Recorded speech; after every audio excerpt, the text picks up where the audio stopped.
Hello दोस्तों। स्वागत है आप सभी का अपने चैनल स्टडी विद ए के चौहान में। आज हम स्टडी करेंगे CRRT। जैसा कि आप स्लाइड पर देख पा रहे हैं, CRRT होता क्या है। CRRT हमारा कॉन्टिन्यूअस रीनल रिप्लेसमेंट थेरेपी है। एक तरह से डायलिसिस की तरह ही इसको हम यूज करते हैं। देखिए, जब नॉर्मल पेशेंट्स में क्या होता है, नॉर्मल व्यक्ति में क्या होता है कि हमारा किडनी का काम क्या होता है। किडनी हमारी जो है बॉडी से नाइट्रोजनस वेस्ट प्रोडक्ट को बाहर निकाल रही होती है। एक्सेस फ्लूइड्स जो होते हैं बॉडी में उनको बाहर निकाल रही होती है। लेकिन जब किसी कारणवश, किसी बीमारी की वजह से या किसी वजह से भी हो, जब हमारी किडनी कॉम्प्रोमाइज हो जाती है, जब हमारी किडनी बीमार हो जाती है, तो उस कंडीशन में किडनी अपना काम करना बंद कर देती है। जब किडनी काम करना बंद कर देती है तो हमें जरूरत पड़ती है डायलिसिस की, या हम कहें रिप्लेसमेंट थेरेपीज की। तो आजकल जो CRRT से पहले जो यूज किया जा रहा था वो था हमारा IHD, इंटरमिटेंट हीमोडायलिसिस। ठीक है, लेकिन इसी का एक एडवांस वर्जन होता है, वो है CRRT। आज हम उसी को स्टडी करेंगे। देखिए, दोनों में डिफरेंस बता दूं, IHD और CRRT में डिफरेंस क्या है। IHD बहुत ही फास्ट किया जाने वाला प्रोसीजर था, 4 घंटे में अप्रोक्सीमेटली ये जो प्रोसीजर हो जाता है। हफ्ते में 2-3 बार डायलिसिस की जरूरत पड़ती थी। उसके बहुत सारे कॉम्प्लिकेशंस थे, तो उन कॉम्प्लिकेशन से बचने के लिए जो हमारे साइंटिस्ट हैं, जो हमारे डॉक्टर्स हैं, उन्होंने एक CRRT का जो मेथड है वो इजाद किया। आज हम उसी की स्टडी कर रहे हैं। देखिए, कॉन्टिन्यूअस रीनल रिप्लेसमेंट थेरेपी, ये CRRT की फुल फॉर्म, जैसा कि नाम से क्लियर हो रहा है, कॉन्टिन्यूअस लगातार, रीनल हमारा किडनी से संबंधित, रिप्लेसमेंट थेरेपी एक ऐसी थेरेपी जो धीमी और लगातार की जाएगी। ठीक है, क्योंकि is form of blood purification. CRRT क्या है, एक तरीका है क्या करने का, ब्लड को प्योर करने का। ठीक है, ब्लड को शुद्ध करने का, खून में जो अशुद्धियां हैं उनको बाहर निकालने का एक तरीका है CRRT, which involves removal of access fluid. इसमें होता क्या है CRRT प्रोसीजर में, हम जो एक्सेस फ्लूइड है बॉडी में उसको बाहर निकाल रहे होते हैं। एंड यूरिमिक टॉक्सिन्स, और जो यूरिमिक टॉक्सिन्स हैं जैसे यूरिया हो गया, क्रिएटिनिन हो गया, ठीक है, इन सबको बाहर निकालने का काम किया जाता है। कहां से? From the patients blood. तो CRRT क्या है? CRRT is the form of blood purification therapy, जो इन्वॉल्व करती है रिमूवल ऑफ एक्सेस फ्लूइड हम निकाल देते हैं, एंड यूरिमिक टॉक्सिन्स को हम बाहर निकाल देते हैं। The process is slow, gentle and continuous. ये जो CRRT का प्रोसेस है ये बहुत धीमा होता है और लगातार चलने वाला प्रोसीजर है। ठीक है, टिपिकली परफॉर्म्ड ओवर 24 आवर्स और मोर। लगभग 24 घंटे के लिए इसको क्या किया जाता है, परफॉर्म किया जाता है। जबकि IHD के केस में, इंटरमिटेंट हीमोडायलिसिस के केस में हम क्या करते हैं, वहां पर हमारा 4 घंटे में प्रोसीजर रहता है, लेकिन ये 24 घंटे तक किया जाने वाला प्रोसीजर है। और इससे होता क्या है, हमको होम्योस्टेसिस जो है पेशेंट्स में देखने को मिलता है। IHD के केस में ब्लड प्रेशर जो है उसमें बहुत ज्यादा फ्लक्चुएशंस रहते हैं, और जब फ्लक्चुएशंस रहते हैं तो जो पेशेंट्स के हित कर नहीं होता, पेशेंट्स के लिए थोड़ा खराब होता है। जबकि CRRT के केस में ऐसा कुछ देखने को नहीं मिलता, बहुत ही स्लो प्रोसीजर है। तो इसमें कोई भी जो है ब्लड प्रेशर में उतार चढ़ाव ज्यादा देखने को नहीं मिलते, इसलिए हम बोलते हैं ये क्या करता है, इनेबल करता है किसको, होम्योस्टेसिस को। कौन? CRRT। देखिए, IHD में क्यों हो जाता है ब्लड प्रेशर में चेंजेस, क्योंकि हमने 4 घंटे में पूरा पेशेंट्स का जो ब्लड वॉल्यूम था उसको हमने क्या किया, रिप्लेस किया, उसको हमने प्योरीफाई किया। तो जब बहुत ही कम समय में हम बहुत ज्यादा वॉल्यूम को बॉडी से बाहर निकाल रहे होते हैं, तो ब्लड प्रेशर में फ्लक्चुएशन आना जो है लाजमी है कि फ्लक्चुएशंस आएंगे ही आएंगे। लेकिन CRRT के केसेस में ये सब चीजें देखने को नहीं मिलती। लास्ट में इन्होंने लिखा है, the CRRT procedure mimics normal kidney functions. CRRT का अगर मैं एक लाइन में बात करूं, क्या काम है CRRT हमारी जो नॉर्मल किडनी जो फंक्शन कर रही होती है वो सारे फंक्शन हम आर्टिफिशियल तरीके से CRRT की मदद से करते हैं। इंडिकेशंस, सबसे पहला इंडिकेशन है कि हीमोडायनामिकली अनस्टेबल पेशेंट्स, ऐसे पेशेंट्स जो क्रिटिकली इले हैं और हीमोडायनामिकली अनस्टेबल हैं। हीमोडायनामिकली अनस्टेबल का मतलब है कि उनका ब्लड प्रेशर जो है वो बहुत ज्यादा उतार चढ़ाव कर रहा है, कभी कम हो रहा है, कभी ज्यादा हो रहा है। तो वो एक बहुत ही अच्छा इंडिकेशन है। उस केसेस में हम क्या करेंगे, CRRT को परफॉर्म करेंगे। देखिए, यहाँ पे लिखा हुआ भी है, patients with unstable blood pressure and heart rate in intensive care unit, ये इंडिकेशन। थियोरेटिकली अगर हम बात करें, CRRT क्या होती है, लेस हाइपोटेंसिव है। लेस हाइपोटेंसिव का मतलब होता है कि ये ब्लड प्रेशर में कमी नहीं आने देता। क्यों? क्योंकि the slower rate of fluid elimination, इसमें जो फ्लूइड एलिमिनेशन होता है बहुत ही स्लोअर रेट पर होता है, क्योंकि पूरे 24 घंटे में धीरे धीरे जो भी फ्लूइड एलिमिनेशन करना है, जो भी नाइट्रोजनस वेस्ट प्रोडक्ट को बाहर निकालना है, वो ये काम यहाँ पर किया जाता है। ब्रेन एडिमा वाले केसेस हैं, ब्रेन एडिमा वाले केसेस में भी हम क्या करते हैं, सीआरआरटी को प्रेफरेंस देते हैं, क्योंकि आईएचडी से ब्रेन एडिमा होने के चांसेस रहते हैं। तो हम वैसे केसेस में हम इंडिकेट करेंगे, जो हमारा इंडिकेशन होता है वो रहता है ब्रेन एडिमा, उसमें हम सीआरआरटी प्रेफरेंस करेंगे।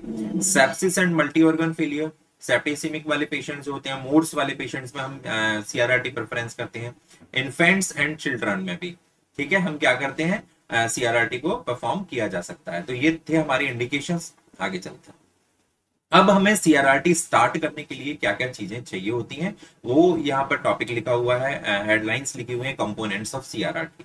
क्या क्या चाहिए, हमें एक वेस्कुलर एक्सेस चाहिए होता है, हमें ब्लड पंप चाहिए होती है, फिल्टर चाहिए होते हैं, रिप्लेसमेंट फ्लूइड चाहिए, डायलाइजेट चाहिए, एंटीकोगुलेशन चाहिए।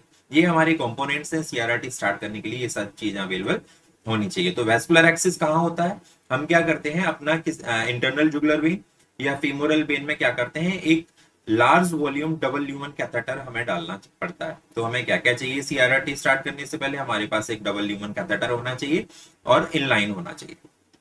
ब्लड पंप, जो हमारा सीआरआरटी मशीन है उसमें कई सारे ब्लड पंप्स होते हैं, 3 से 4 ब्लड पंप्स जो है उसमें देखने को आपको मिल जाएंगे। इनका काम क्या है, ब्लड पंप्स क्या करते हैं, पेशेंट्स की बॉडी से ब्लड को विड्रॉ करते हैं, बाहर खींचते हैं, ठीक है, और उसको क्या कर देते हैं, उसको प्योरीफाई करने के बाद वापस बॉडी में भेजने का काम करते हैं कौन, पंप्स, ठीक है। और ये जो ब्लड पंप्स ब्लड ड्रॉ करता है, इसका जो टिपिकली रेट होना चाहिए वो 100 से 200 ml पर मिनट होता है। किस केस में, सीआरआरटी के केस में, ठीक है, कितना, 100 से 200 ml पर मिनट, ठीक है। अब फिल्टर की बात करें, फिल्टर, इसमें एक हीमोफिल्टर चाहिए होता है, it contains semipermeable membrane where solutes and water change exchange अगर, ठीक है, एक फिल्टर चाहिए होता है। मेन काम जो होता है वो इसी फिल्टर का होता है इस पूरे सीआरआरटी में, आगे बताऊंगा इसमें सेमी परमेबल मेम्ब्रेन्स होती हैं, उनका क्या क्या काम रहता है। रिप्लेसमेंट फ्लूइड चाहिए, ये होता क्या है replacement fluid, sterile fluid also used to flush toxins from the body but also to replace electrolytes. देखिए रिप्लेसमेंट फ्लूइड क्या है और हमें क्यों जरूरत पड़ती है, जब भी हम क्या कर रहे होते हैं, सीआरआरटी परफॉर्म कर रहे होते हैं, तो सीआरआरटी में होता क्या है, मान लीजिए ये हमारा फिल्टर है, ये वाला फिल्टर है, फिल्टर में क्या है, फिल्टर में एक आपकी सेमी परमेबल मेम्ब्रेन है, यहां से क्या हो रहा है, इसमें ब्लड आ रहा है। ये ब्लड क्या होगा, अगर मैं सीवीवीएच वाले केस की बात करूं, इस सीवीवीएच वाले केस में यहाँ से ब्लड जो है, हमारे जो नाइट्रोजनस वेस्ट प्रोडक्ट है वो इधर आएंगे, कुछ हमारा वाटर भी इधर निकलेगा इसके साथ साथ। तो ये जो वेस्ट प्रोडक्ट जो निकला है यहाँ से, उस वेस्ट प्रोडक्ट क्या हुआ, उसने कहीं ना कहीं वॉल्यूम कम किया, तो उस वॉल्यूम को रिप्लेस करने के लिए हम यूज करते हैं क्या, रिप्लेसमेंट फ्लूइड। ये जस्ट लाइक ब्लड की तरह ही इसके सारे कंपोनेंट्स होते हैं, ठीक है।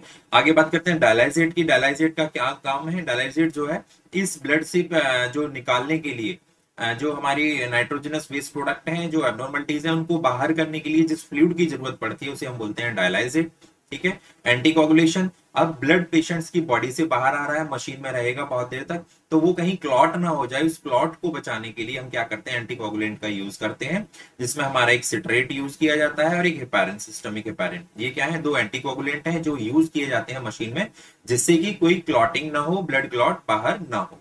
आगे चलते हैं। अब टाइप्स ऑफ सीआरआरटी मॉडलिटीज की बात करूं कि सीआरआरटी कितने टाइप के होते हैं, हम परफॉर्म जो करते हैं, how many types of CRRT can be performed over the patients.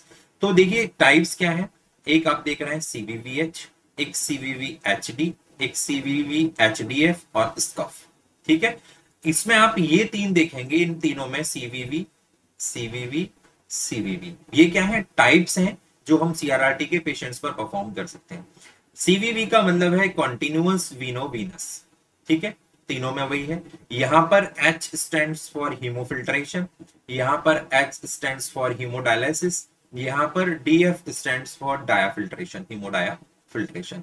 हम ये समझेंगे ये जो 4 टाइप्स हैं सीआरआरटी के जो परफॉर्म किए जाते हैं, इनकी क्या क्या मैकेनिज्म होती है, प्राइमरी प्रोसेस क्या होता है इनमें, और क्या क्या कंपोनेंट्स होते हैं। सबसे पहला देखते हैं सीवीवीएच। सीवीवीएच क्या है, सीवीवीएच के पीछे जो मैकेनिज्म होती है, जिस मोड से हम जो है यहाँ पर प्योरिफिकेशन करते हैं, उसको बोलते हैं कन्वेक्शन। कन्वेक्शन की मदद से यहाँ पर क्या होता है, ब्लड को प्योरीफाई किया जाता है। सीवीवीएच स्टैंड्स फॉर कंटीन्यूअस वीनोवीनस हीमोफिल्ट्रेशन, यहाँ पर नीचे लिखा हुआ है कंटीन्यूअस वीनोवीनस हीमोफिल्ट्रेशन। इस केस में होता क्या है, देखिए सीवीवीएच में हमें क्या चाहिए, प्राइमरी प्रोसेस जो है वो एच से मैंने बताया हीमोफिल्ट्रेशन, क्या क्या चाहिए, ब्लड चाहिए और हमें रिप्लेसमेंट फ्लूइड की जरूरत होती है। मतलब हमें सीआरआरटी में जो सीबीवीएच वाला मोड है इसको परफॉर्म करते वक्त हमें जरूरत नहीं होती किस चीज की, हमें डायलाइजेट की जरूरत नहीं होती। अब देखिए सीबीवीएच में क्या होता है, मान लीजिए ये है मेरा फिल्टर, ठीक है, फिल्टर में ये हमारी लगी हुई है क्या, सेमी परमिएबल मेम्ब्रेन। यहां से क्या आ रहा है, ब्लड आ रहा है, ठीक है, इसको मैंने माना blood, B stands for blood. इसमें कोई डायलाइजेट की तो जरूरत है नहीं। इसमें कन्वेक्शन होता क्या है, कन्वेक्शन का मतलब होता है कि हाइड्रोस्टैटिक प्रेशर ग्रेडियंट जो होता है ना, उसकी वजह से जो है यहाँ से सॉलिड्स जो है बाहर निकलते हैं। अब क्या होगा, यहाँ पर ये सेमी परमिएबल मेम्ब्रेन है, सेमी परमिएबल मेम्ब्रेन का मतलब इसमें छोटे छोटे क्या है, पोर्स है। अब यहाँ पर इधर से ब्लड आ रहा था, इधर कोई डायलाइजेट नहीं है, इधर क्या है, इधर प्रेशर ग्रेडियंट है, यहाँ पर जो एक पंप लगा हुआ था, इधर पंप, एफ्लुएंट पंप, उसने क्या किया, उसने यहाँ पर प्रेशर ग्रेडियंट डेवलप किया। मतलब इधर प्रेशर ज्यादा था, इधर प्रेशर कम था, तो यहाँ से क्या होगा, जो सॉल्यूट्स हैं, जो नाइट्रोजनस वेस्ट प्रोडक्ट हैं, वो बाहर निकलने का काम करेंगे। किसकी मदद से, इसमें जो वाटर है, ब्लड में वाटर भी होता है, ब्लड में जो फ्लूइड है उस फ्लूइड के साथ साथ क्या होंगे, वो सॉल्यूट्स जो हैं, जो इस अवेलेबल थे हमारे इम्प्योर ब्लड में, वो बाहर निकलने का काम करेंगे। और वो बाहर निकल के कहाँ चले जाएंगे, वेस्ट प्रोडक्ट में हमारे चले जाएंगे, बॉडी से बाहर निकाल दिए जाएंगे, और उनको जो हमारा एफ्लुएंट बैग है उसमें हम उसको कलेक्ट कर लेते हैं। तो ये होता है कन्वेक्शन। कन्वेक्शन होता है क्या है, convection basically hydrostatic pressure gradient की मदद से चलने वाला प्रोसीजर है। तो ये हमारा था सीबीवीएच, ठीक है। अब बात करें सीबीवीएचडी की। सीबीवीएचडी जस्ट लाइक ए हीमोडायलिसिस ही होता है, इसकी फुल फॉर्म है कॉन्टिन्यूअस वीनोवीनस हीमोडायलिसिस।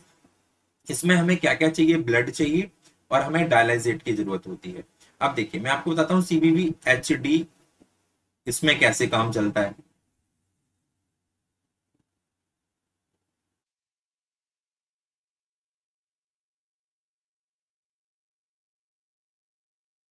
देखिए सीबीवीएचडी बेसिकली किसकी वजह से होता है, इसमें होता है डिफ्यूजन। ये मेरा वही फिल्टर सेमी परमेबल मेम्ब्रेन के साथ। अब सीबीवीएचडीएफ में क्या होता है, मैकेनिज्म चलती है हमारी डिफ्यूजन। डिफ्यूजन क्या होता है, डिफ्यूजन में कंसंट्रेशन ग्रेडियंट काम करता है। मतलब जो ये मेरा ब्लड था, ठीक है, और यहां पर भरा हुआ है हमारा क्या, डायलाइजेट, ठीक है, ये हमारा डायलाइजेट भरा हुआ है इसमें, और यहां पर हमारा भरा हुआ था ब्लड। अब इस जो डायलाइजेट है इसकी कंसंट्रेशन क्या होगी, इसकी कंसंट्रेशन जो होगी वो हमारी इस ब्लड की कंसंट्रेशन से कम होगी, क्योंकि ब्लड में क्या होते हैं, एबनॉर्मलिटीज हैं, बहुत सारे नाइट्रोजनस वेस्ट प्रोडक्ट जमा हुए हैं किडनी के फंक्शन ना होने की वजह से। तो डायलाइजेट हम इस तरह से डिजाइन करते हैं कि उसका कंसंट्रेशन इस वाले से कम रहेगा, और जो नॉर्मल पैरामीटर्स होते हैं बॉडी के उसके अकॉर्डिंगली उसको डिजाइन किया जाता है। तो इधर हायर कंसंट्रेशन, इधर लोअर कंसंट्रेशन। तो यहां से जो सॉल्यूट्स होंगे, इम्प्योरिटीज होंगी, वो कहाँ आने का काम करेंगी, वो आने का काम करेंगी डायलाइजेट में। और कब तक आएंगी, जब तक यहाँ पर इक्विलिब्रियम अचीव नहीं हो जाता। जब तक इक्विलिब्रियम की कंडीशन नहीं आ जाती तब तक जो है ये कंसंट्रेशन हायर कंसंट्रेशन से लोअर कंसंट्रेशन की तरफ जाते रहेंगे। इस प्रोसेस को हम बोलते हैं डिफ्यूजन, ठीक है। तो सीबीवीएचडी में डिफ्यूजन की मदद से जो है प्योरिफिकेशन किया जाता है। बात करें सीबीवीएचडीएफ की, तो सीबीवीएचडीएफ कॉन्टिन्यूअस वीनोवीनस हीमोडायाफिल्ट्रेशन। इसमें कन्वेक्शन और डिफ्यूजन क्या होता है, कन्वेक्शन भी और डिफ्यूजन भी, दोनों चीजों को हम इसमें यूज करते हैं। और उसके इन दोनों प्रोसीजर्स की मदद से, इन दोनों मैकेनिज्म की मदद से हम ब्लड को प्योरीफाई करते हैं।